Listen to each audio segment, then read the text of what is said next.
ಪಂದ್ಯದಲ್ಲಿ ಮೊದಲು ಬ್ಯಾಟ್ ಮಾಡಿದ ಭಾರತ 325 ರನ್ ಕಲೆ ಹಾಕಿದ್ರೆ ಗುರಿ ಬೆನ್ನಟ್ಟಿದ ದಕ್ಷಿಣ ಆಫ್ರಿಕಾ ಕೂಡ 321 ರನ್ ಪೇರಿಸಿತು. ಅಂದ್ರೆ ಈ ಪಂದ್ಯದಲ್ಲಿ ಎರಡೂ ತಂಡಗಳಿಂದ ಬರೋಬ್ಬರಿ 646 ರನ್ ದಾಖಲಾದವು. ಇದಲ್ಲದೆ ಪಂದ್ಯದಲ್ಲಿ ಒಟ್ಟು 4 ಶತಕಗಳು ಸಿಡಿದವು. ಬೆಂಗಳೂರಿನಲ್ಲಿ ನಡೆದ ಎರಡನೇ ಏಕದಿನ ಪಂದ್ಯದಲ್ಲಿ ಭಾರತ ಮಹಿಳಾ ತಂಡ ದಕ್ಷಿಣ ಆಫ್ರಿಕಾ ಮಹಿಳಾ ತಂಡವನ್ನ 4 ರನ್ಗಳಿಂದ ಸೋಲಿಸಿದೆ. ಈ ಪಂದ್ಯವನ್ನ ಗೆಲ್ಲುವ ಮೂಲಕ ಭಾರತ ತಂಡ 3 ಪಂದ್ಯಗಳ ಸರಣಿಯನ್ನ ಗೆದ್ದುಕೊಂಡಿದೆ.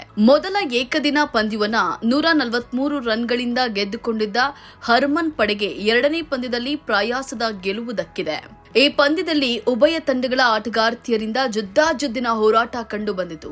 ಪಂದ್ಯದಲ್ಲಿ ಮೊದಲು ಬ್ಯಾಟ್ ಮಾಡಿದ ಭಾರತ 325 ರನ್ ಕಲೆ ಹಾಕಿದ್ರೆ ಗುರಿ ಬೆನ್ನಟ್ಟಿದ ದಕ್ಷಿಣ ಆಫ್ರಿಕಾ ಕೂಡ 321 ರನ್ ಪೇರಿಸಿತು. ಅಂದ್ರೆ ಈ ಪಂದ್ಯದಲ್ಲಿ ಎರಡು ತಂಡಗಳಿಂದ ಬರೋಬ್ಬರಿ 646 ರನ್ ದಾಖಲಾದವು. ಇದಲ್ಲದೆ ಪಂದ್ಯದಲ್ಲಿ ಒಟ್ಟು 4 ಶತಕಗಳು ಸೆಳೆದವು. ಈ ಪಂದ್ಯದಲ್ಲಿ ಒಟ್ಟು 4 ಶತಕಗಳು ದಾಖಲಾಗಿದ್ದು ವಿಶ್ವ ದಾಖಲೆಯಾಗಿದೆ.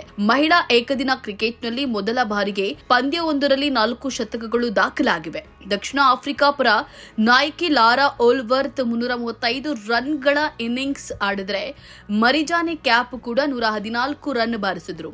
ಭಾರತದ ಪರ ನಾಯಕಿ ಹರ್ಮನ್ ಪ್ರೀತ್ ಹಾಗೂ ಸ್ಮೃತಿ ಮಂದಾನ ಶತಕವನ್ನು ಬಾರಿಸಿದ್ರು. ಟೀಂ ಇಂಡಿಯಾ ಪರ ಆರಂಭಿಕ ಆಟಗಾರ್ತಿ ಸ್ಮೃತಿ ಮಂದಾನ ಸತತ ಎರಡನೇ ಶತಕ ಸಿಡಿಸಿ ಮಿಂಚಿದ್ರು.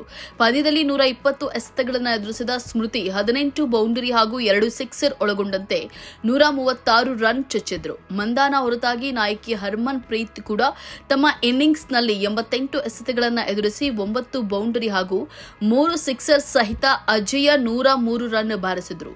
ಇದಲ್ಲದೆ ಈ ಇಬ್ಬರ ನಡುವೆ 136 ಎಸೆತಗಳಲ್ಲಿ 171 ರನ್ಗಳ ದಾಖಲೆಯ ಜೊತೆಯಾಟ ಕೂಡ ಕಂಡುಬಂತು.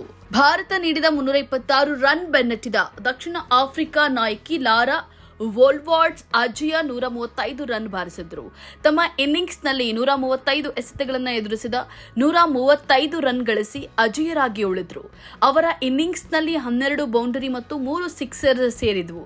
ಇವರೊಂದಿಗೆ ದಾಖಲೆಯ ಜೊತೆಯಾಟ ನಡೆಸಿದ ಮೆರಿಜ್ನಾ ಕ್ಯಾಪ್ ಕೂಡ 94 ಎಸೆತಗಳಲ್ಲಿ 114 ರನ್ ಗಳಿಸಿ ಔಟ್ ಆದ್ರು. ಅವರ ಇನ್ನಿಂಗ್ಸ್ನಲ್ಲಿ 11 ಬೌಂಡರಿ ಮತ್ತು 3 ಸಿಕ್ಸರ್ ಸೇರಿದ್ವು.